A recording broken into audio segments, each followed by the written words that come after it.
आशुतोष जी क्या हुआ वापस अभी आपको आज देवघर आना पड़ा? प्रशासनिक लापरवाही की वजह से आज भाई का क्रियाकल्प वाला सारा विधान मुझे छोड़कर यहाँ आना पड़ा। और जो त्रुटियां थी उसमें हमने वकील साहब के माध्यम से उसको हाईलाइट कराया था एफआईआर में जो गलती हुई थी उसको सुधार कराने के लिए हमने अभी थाना प्रभारी महोदय से रिक्वेस्ट किया है। साथ में आईओ सर भी थे, उन्होंने कहा है कि उसमें हम सुधार करा लेते हैं। बाकी विशेष इन्होंने कहा कि आपके मामले को, क्योंकि मामला यहाँ काफ़ी हाईलाइट है, एसपी साहब डीएसपी साहब खुद ही मॉनिटरिंग कर रहे हैं, तो एक बार उनसे भी आप बात कर लेंगे तो ज़्यादा आश्वस्त होंगे। अभी मैं एसपी साहब से टेलीफोनिक हमारी बात हुई थी, क्योंकि चीफ जस्टिस सर का यहाँ पे कार्यक्रम लगा था, एसपी साहब उनके साथ में थे, तो टेलीफोनिक बात हुई थी। अभी शायद चीफ जस्टिस साहब का कार्यक्रम समाप्त हो गया, तो मैं भी उनसे मिलकर उसके बाद करूँगा। सुनने में एफआईआर में कुछ गड़बड़ी, कुछ तारीख वो तारीख में गड़बड़ी हुई थी, जो कि घटना की तारीख थी 9 और उसमें मेंशन किया गया था 6।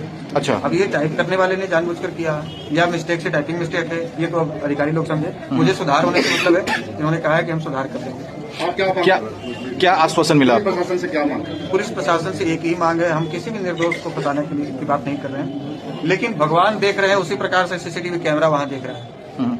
और जो जो चेहरे उस कैमरे में हैं, जो हमारे भाई को की हत्या करने में शामिल हैं, ठोक दिए, हॉस्पिटल नहीं जाने दिए, पिस्टल दिखाकर थप्पड़ मारकर लोगों को हॉस्पिटल जाने से रोके, हॉस्पिटल ले जाने के बाद ये प्रकार किसी तरह लोग हॉस्पिटल लेकर भागे तो हॉस्पिटल में जाकर धमकी दी, हॉस्पिटल के आगे 50 लोग खड़े हो गए, हॉस्पिटल वाले ने उनके डर से एडमिट नहीं किया हमारे भाई को, और इसी क्रम में हमारे भाई की मृत्यु हो गई। तो इसका मतलब है कि जानबूझकर जबरन हत्या की इन्होंने। तो जो हत्यारे हैं, जो सीसीटीवी फुटेज में दिख रहे हैं, वो एक भी बचने नहीं चाहिए।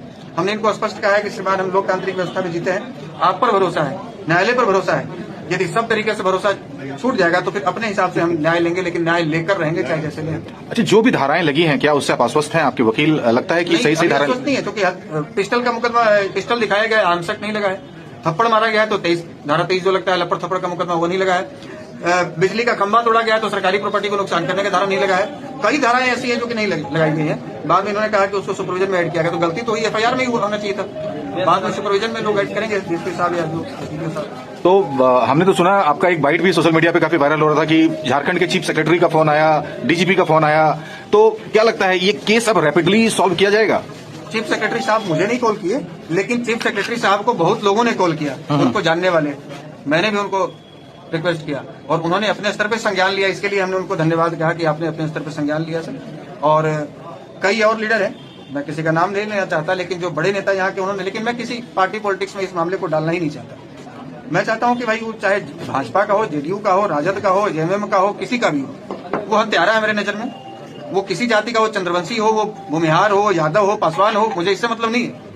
वो मेरे भाई का हत्यारा है, उसकी गिरफ्तारी होनी चाहिए।